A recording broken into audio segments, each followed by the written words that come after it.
Framing the constitution part number 3। इस part में हम टॉपिक नंबर 3 को पूरा खत्म करने वाले हैं। लेकिन वीडियो में आगे बढ़ने के पहले एक बहुत इंपॉर्टेंट बात, इस वीडियो को शेयर करिए इंस्टाग्राम स्टोरी पे, व्हाट्सएप ग्रुप पे। आप 10 सेकंड निकाल के शेयर करेंगे तो हमें बहुत अच्छा लगेगा, चैनल को ग्रोथ मिलेगी। साथ साथ कमेंट भी आप कर सकते हैं, कमेंट पढ़ के बहुत अच्छा हमें लगता है, हम रिप्लाई भी करते हैं सभी कमेंट का। अब सीधे हम बढ़ते हैं हमारे चैप्टर में आगे, डिफाइनिंग राइट्स। हमारे सामने बहुत बड़ा क्वेश्चन आता है, क्या वो राइट्स होने चाहिए जो हमारे कॉन्स्टिट्यूएंट असेंबली को अपने कॉन्स्टिट्यूशन में डालने थे? क्या किसी ऑप्रेस्ड ग्रुप को, माइनॉरिटीज को हमें स्पेशल राइट्स देने पड़ेंगे? अगर स्पेशल राइट्स देने पड़ेंगे तो वो कौन लोग होंगे जिनको हम माइनॉरिटीज में काउंट करेंगे? क्या वो स्पेशल राइट्स होंगे? तो बहुत सारे ऐसे क्वेश्चन हमारे सामने निकल के आ रहे थे, और जब कॉन्स्टिट्यूएंट असेंबली में ऐसे क्वेश्चंस आ रहे थे तो उनका कोई एक क्लियर आंसर नहीं निकल के आ रहा था। बहुत कॉन्फ्लिक्टिंग ओपिनियंस हमें देखने को मिल रहे थे, और ऐसे क्वेश्चंस के बाद बहुत ज्यादा ड्रामा हमारे असेंबली में हो रहा था। तो वही ड्रामा इस टॉपिक में हम पूरा देखने वाले हैं। नेहरू जी ने अपनी जब स्पीच दी थी, स्टार्टिंग में हमने देखी थी, तो उन्होंने विल ऑफ द पीपल की बात करी थी। उन्होंने बात की थी कि हमारे कॉन्स्टिट्यूएंट असेंबली को, हमारे कॉन्स्टिट्यूशन को, लोगों के दिल के पैशन को, उनके एस्पिरेशंस को फुलफिल करना है। लेकिन ये बात बोलना बहुत आसान है, करना उतना ही मुश्किल। तो यही इस टॉपिक में हम देखेंगे कि कैसे अलग अलग ओपिनियंस डिस्कस हो रहे थे हमारी असेंबली में। यहाँ पे हमें देखने को मिलता है कि जब इंडिपेंडेंस को लोग एंटिसिपेट कर रहे थे, जब इंडिपेंडेंस लोगों को दिखने लगा था, तब अब अलग अलग ग्रुप अलग अलग डिमांड लेके सामने आ रहे थे, अपनी विल अलग अलग तरीके से शो कर रहे थे, और बहुत सारी डिफरेंट डिमांड्स हमें देखने को मिली थी। यही डिमांड्स पर हम इस टॉपिक में पूरी बात करने वाले हैं। हम देखेंगे कैसे अलग अलग कॉन्फ्लिक्टिंग ओपिनियंस आते हैं, कैसे ड्रामा होता है, कैसे डिबेट्स होती है, और उसके बाद एक सहमति पे लोग आते हैं, एक फाइनल कंसेंसस निकल के आता है। तो पूरा देख लेते हैं, सीधा स्टार्ट करते हैं हमारा पहला सब topic, the problem with separate electorates. तो 27 अगस्त 1947 बी पॉकर बहादुर, जो कि मद्रास से थे, इन्होंने इस डिमांड को उठाया था कि हमें सेपरेट इलेक्टोरेट्स की जरूरत है। आगे बढ़ने के पहले हमें सेपरेट इलेक्टोरेट्स का मतलब पता होना चाहिए। एक एग्जांपल से आपको समझाता हूँ। बेसिकली ज्यादातर माइनॉरिटीज जो होती हैं वो सेपरेट इलेक्टोरेट्स की डिमांड करती हैं। लेट्स से हमने सेपरेट इलेक्टोरेट्स को अडॉप्ट कर लिया, तो अब होगा ये, जो माइनॉरिटीज है उनके लिए हम अलग से इलेक्टोरेट बना देंगे।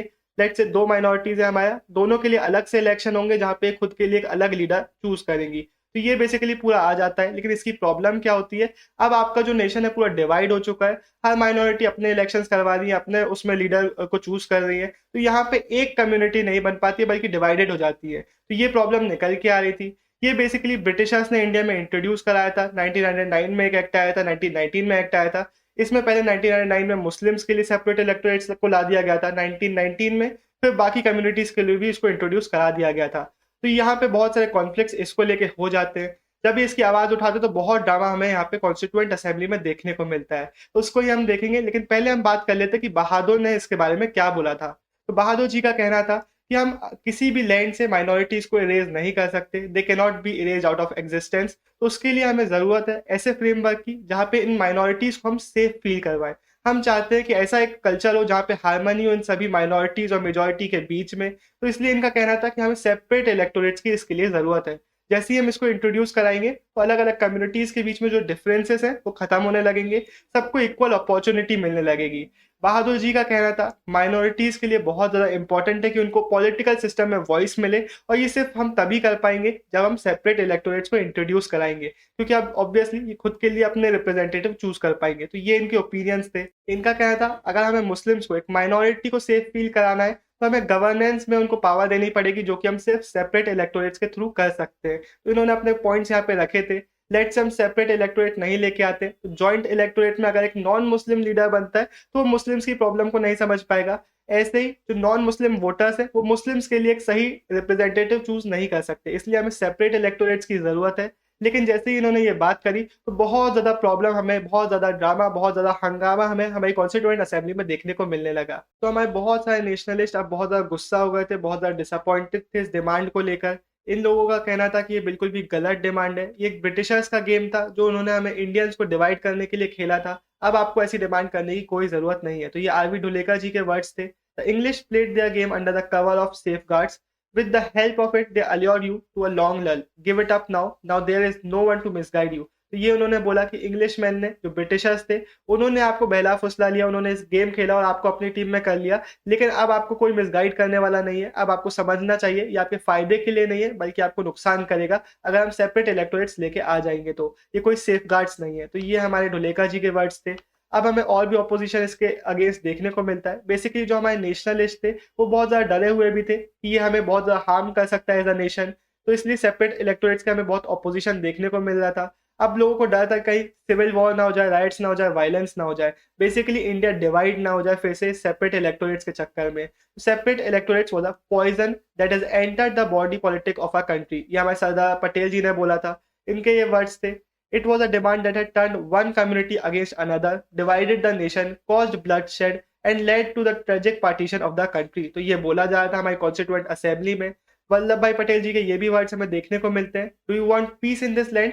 If so do away with it the separate electorates. Basically बोला जा रहा था कि अब सेपरेट इलेक्टोरेट्स को आप छोड़ दो अगर आपको पीस चाहिए, हार्मनी चाहिए हमारी कंट्री में। तो ये इसका ऑपोजिशन हमें देखने को मिल जाता है। अब ये हमारे सामने पटेल जी के वर्ड्स आ जाते हैं, इनको आप पॉज करके पढ़ लीजिएगा।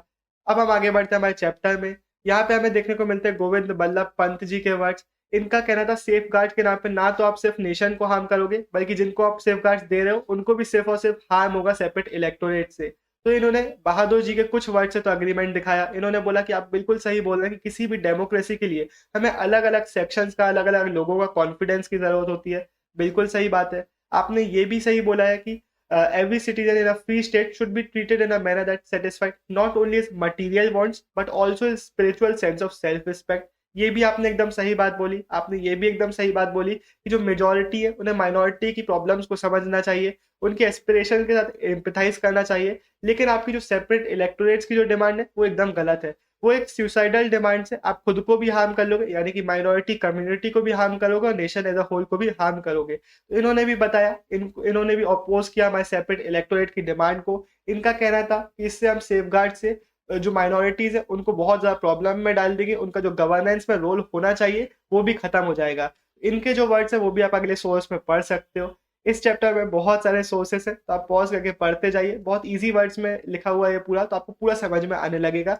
मेन चीजें मैंने एक्सप्लेन कर ही दी है। अब हम हमारे चैप्टर में आगे बढ़ते हैं। तो अब जो हमारे सामने आर्ग्यूमेंट्स निकल के आए थे उनके पीछे एक मेजर कंसर्न ये था कि हमें एक यूनिफाइड और एक स्ट्रॉन्ग नेशन स्टेट बनाना था। हम नेशन और स्टेट टर्म्स को देख लेते हैं अच्छे से। जनरली हम इनको इंटरचेंजेबली यूज कर लेते हैं, लेकिन थोड़ा सा यहाँ पे डिफरेंस निकल के आ जाता है। जब हम बात करें नेशन की तो हम रेफर करें एक टेरिटरी की, उसकी गवर्नमेंट की, उसकी पॉपुलेशन की। लेकिन जब हम बात करें, जब हम टर्म यूज करें नेशन, तब हम उससे रेफर करें एक ऐसी पॉपुलेशन जो एक टेरिटरी से कनेक्टेड है अपनी हिस्ट्री के कारण, अपने कल्चर के कारण। तो ये हम चाहते थे कि एक स्ट्रॉन्ग और यूनिफाइड नेशन स्टेट बने। बेसिकली हम चाहते थे कि एक स्टेट हो जिसके अंदर जितनी भी अलग अलग कम्युनिटीज है वो खुद को एज वन नेशन देखे, उसके अंदर डिवीजन ना हो। तो ये हमारा सबसे मेन गोल था। अगर हमें एक स्ट्रॉन्ग नेशन बनाना है तो बहुत इंपॉर्टेंट है कि हम सभी को एज सिटीजन मोल्ड कर सके अपने स्टेट के, और फिर हम सभी अलग अलग कम्युनिटीज को एक नेशन में कन्वर्ट कर सके, उनको असिमिलेट कर सके, वहां पे डिवीजन ना हो जाए। कॉन्स्टिट्यूशन में ये तो बोला गया था कि हम सभी सिटीजन को राइट्स ग्रांट करेंगे, किया भी गया। लेकिन हम ये भी चाहते थे जो अलग अलग सिटीजन है वो भी अपनी लॉयल्टी दे अपने स्टेट को, वहां पे डिवीजन हम नहीं चाहते थे। कम्युनिटीज में ये देखा जा रहा था कि अब हम बोलेंगे ठीक है चलिए अलग अलग जो हमारी कम्युनिटीज है उनको हम अलग अलग कल्चरल एंटिटीज देखेंगे कि हाँ ये हमारी एक अलग कम्युनिटी है, ये हमारी एक अलग कम्युनिटी है। लेकिन इसके साथ साथ हम ये भी चाहते थे कि पॉलिटिकली जितनी भी अलग अलग कम्युनिटीज है वो खुद को एज इक्वल मेंबर्स देखे अपने एक स्टेट के, वो खुद को डिफरेंशिएट ना करे। साथ साथ हम चाहते थे कि ऑब्वियसली यहाँ पे डिवीजन ना हो लॉयल्टीज का। ये भी बोला जा रहा था कि जो अलग अलग कल्चरल एंटिटीज हैं उनको हम कल्चरल राइट्स प्रोवाइड करेंगे। लेकिन डिवीजन का खतरा जो था वो हमारे नेशनलिस्ट के दिमाग में बहुत ज्यादा आ रहा था। पंत ने यहाँ पे ये भी वर्ड्स बोले, there is the unwholesomeness and some extent degrading habit. Basically एक बहुत बुरी आदत है, डिग्रेडिंग हैबिट है हमारी कि हम खुद को एज कम्युनिटीज देखते हैं, कम्युनिटीज के टर्म में देखते हैं, लेकिन सिटीजन्स के टर्म में नहीं देखते। इसके बाद इन्होंने ऐड किया, let us remember that it is the citizen that must count, it is the citizen that form the base as well as summit of the social pyramid. अगर हम सोशल पिरामिड की बात करें, वैसे ये जो सोशियोलॉजी के टर्म्स है इनमें आपको बहुत डीप घुसने की जरूरत नहीं है, बेसिक आइडिया आपको हो जाना चाहिए कि अगर हम बात करें हमारे सोसाइटी के अलग अलग कम्युनिटीज की, उनके अलग अलग हायरार्की की, तो हो सकता है किसी के पास ज्यादा पावर हो, किसी के पास कम पावर हो, लेकिन समिट यानी कि टॉप। लेकिन जो हमारा सोशल पिरामिड है उसका जो बेस है, उसका जो समिट है, दोनों ही सिटीजन से बनता है। तो यहाँ पे सिटीजन है जो इंपॉर्टेंट है, ना कि अलग अलग कम्युनिटीज। तो ये जो हमारे खतरा था कि कम्युनिटीज की पावर को देने के कारण, कम्युनिटीज के राइट्स को देने के कारण हम नेशन को डिवाइड ना कर दे, ये हमारे नेशनलिस्ट के दिमाग में बहुत ज्यादा बन रहा था। ये चाहते थे कि हम एक स्ट्रॉन्ग नेशन बनाए, एक स्ट्रॉन्ग स्टेट बनाए। तो ये हमारे पंत जी के वर्ड्स आ जाते हैं, इनको आप पढ़ लीजिए। और एक और बात, ऐसा बिल्कुल भी नहीं था कि सारे मुस्लिम्स चाहते थे कि सेपरेट इलेक्टोरेट्स लाए जाए। बेगम एजाज रसूल इसका बहुत अच्छा एग्जाम्पल है। इन्होंने बोला कि सेपरेट इलेक्टोरेट्स हमें सेल्फ डिस्ट्रक्टिव निकलेंगे, ये माइनॉरिटीज़ को मेजॉरिटी से एकदम आइसोलेट कर देंगे, कभी भी हम एक साथ नहीं आ पाएँगे, कभी भी हम हार्मनी में नहीं आ पाएँगे। By 1949 most of the Muslim members of the constituent assembly agreed कि भाई हमें सेपरेट इलेक्टोरेट्स की ज़रूरत बिल्कुल भी नहीं है, ये हमारे इंटरेस्ट में नहीं है। लेकिन दिस वाज़ ऑल्सो अग्रीड कि मुस्लिम्स को एक्टिवली पार्टिसिपेट करने की ज़रूरत है डेमोक्रेटिक प्रोसेसेस में, ताकि इनका भी एक डिसाइसिव रोल हो, एक डिसाइसिव वॉइस हो पॉलिटिकल सिस्टम में। तो ये पूरा 1949 तक एग्रीमेंट किया गया था। बहुत सारी डिबेट्स इसके पीछे थी। अब हम बढ़ते हैं हमारे अगले subtopic we will need much more than this resolution पे। एनजी रंगा, इनके जितने भी वर्ड्स है बहुत ज़्यादा इंपॉर्टेंट है। इन्होंने कुछ क्रूशियल पॉइंट सामने रखे थे। ये एक सोशलिस्ट थे, ये प्रेजेंट मूवमेंट के लीडर भी रहे। जब ऑब्जेक्टिव रेजोल्यूशन को ये वेलकम कर रहे थे तो इन्होंने बहुत इंपॉर्टेंट बातें करी, वो आप ध्यान से सुनिएगा। इनका कहना था जो माइनॉरिटीज़ है उनको हमें इकोनॉमिक टर्म्स में इंटरप्रेट करना चाहिए। इनका कहना था जो हमारी इंडिया की एक्चुअल माइनॉरिटीज़ है, वो हमारे पुअर सेक्शन है, वो हमारे डाउन ट्रॉडन सेक्शन है, इनको हमेशा से दबाया गया है और अलग रखा गया है। इसके बाद उन्होंने बताया कि हम लीगल राइट्स तो दे सकते हैं, ये बहुत अच्छी बात है कि हम कॉन्स्टिट्यूशन में लीगल राइट्स दे रहे हैं, लेकिन इसकी कुछ लिमिटेशंस है, तो वो लिमिटेशंस इन्होंने पॉइंट आउट करी। इनका कहना था कि आप जो लीगल राइट्स दे रहे हो, आप जो फंडामेंटल राइट्स दे रहे हो, वो विलेज में रहने वाले पुअर लोगों के, डाउन ट्रॉडन लोगों के लिए मीनिंगलेस है। कुछ एग्जांपल्स इन्होंने दिए कि आप फंडामेंटल राइट्स टू लिव दे रहे हो, टू हैव फुल एम्प्लॉयमेंट और that they could have their meetings, conferences, their associations, या फिर बाकी जो भी आप सिविल लिबर्टीज दे रहे हो, वो इन पुअर सेक्शंस के लिए तो काम आने ही नहीं वाली है। इनको ना इसके बारे में पता लगना है, ना ये लोग इनको यूज करने वाले हैं। तो इसलिए आपको ऐसी कंडीशंस क्रिएट करनी पड़ेगी ताकि ये जितने भी हमारे राइट्स हैं वो एक्चुअली में हम इन पुअर्स को दे पाए और पुअर्स इनको एंजॉय कर पाए। तो ये इनका बहुत इंपॉर्टेंट एक पॉइंट था। इनका कहना था we need to give them protection, they needed props, they need ladder. Basically ये यहाँ पे कह रहे थे कि इनको हमें ऊपर उठाने की जरूरत है, इनको हमें सपोर्ट देने की जरूरत है। एनजी रंगा के ये पूरे वर्ड्स है जो अभी मैंने आपको एक्सप्लेन किया।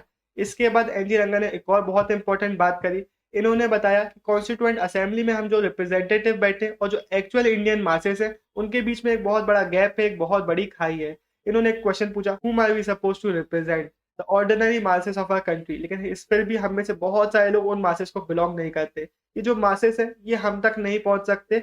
हम उनको रिप्रेजेंट यहाँ पे कर रहे हैं, हम उनके लिए तो यहाँ पे बैठे हुए हैं, लेकिन फिर भी हमें ये समझना चाहिए कि उन मासेस में और हम में एक बहुत बड़ा गैप है और इस गैप को फुलफिल होने में बहुत टाइम लगेगा। यहाँ पे हम उनके ट्रस्टीज की तरह, उनके चैंपियंस की तरह, तो उनके लिए हम पूरा यहाँ पे बेस्ट देने के लिए बैठे हैं और पूरा हम एफर्ट्स डालेंगे ताकि उनको हम अच्छे से यहाँ पे रिप्रेजेंट कर सके। एनजी रंगा ने जिन ग्रुप्स की बात करी थी उनमें से एक ग्रुप थे ट्राइबल्स। तो ट्राइबल्स के जो रिप्रेजेंटेटिव थे, बहुत अच्छे ओरेटर थे, जयपाल सिंह।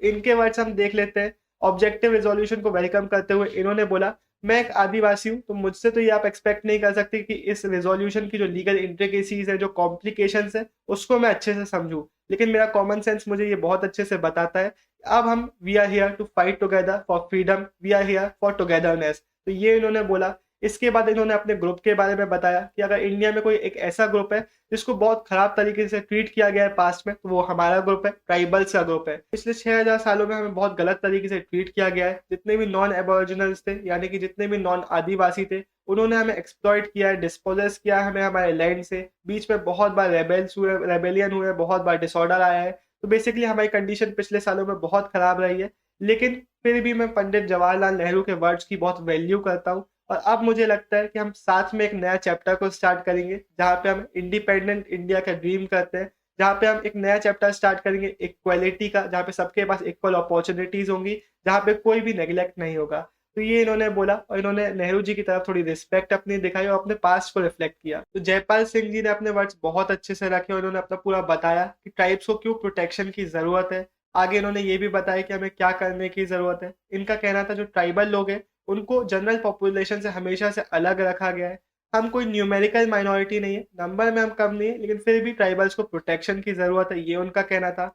इन्होंने पूरा अच्छे से बताया कि हमें हमेशा से हमारे लैंड से डिस्पोजेस कर दिया जाता था, तो कहीं पे भी हम सेटल होते थे हमें वहां से निकाल दिया जाता था। हमारे जो फॉरेस्ट थे, हमारे जो पास्चर लैंड थे, वो भी हमसे छीन लिए जाते थे। बहुत बार हमें भटकना पड़ता था, अपना लैंड को छोड़ना पड़ता था। हमें हमेशा से प्रिमिटिव और बैकवर्ड, पिछड़ा हुआ देखा जाता था, इसलिए हम कभी भी सोसाइटी के साथ कनेक्ट नहीं हो पाते थे।